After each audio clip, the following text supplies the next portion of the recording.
How to change a server in Heartopia.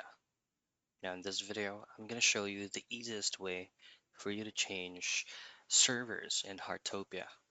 So this is going to be your home screen if you start the app for the game. So you should see a lot of options here, but for you to change the server is just by tapping on this specific globe icon, which is going to be global. Tapping that, and then you'll be rerouted into the current servers available for you to switch. And there you should be able to see the current time zone where you're currently in, and then you should see the country or region. Now choose on your preferred server and then hit on confirm, and then you will automatically be redirected, go back into the home screen and start the game. Now, if this is not working on your end, you just need to clear cache the application directly from your mobile device and then rerun the whole process again. And that is how you change server in Heartopia.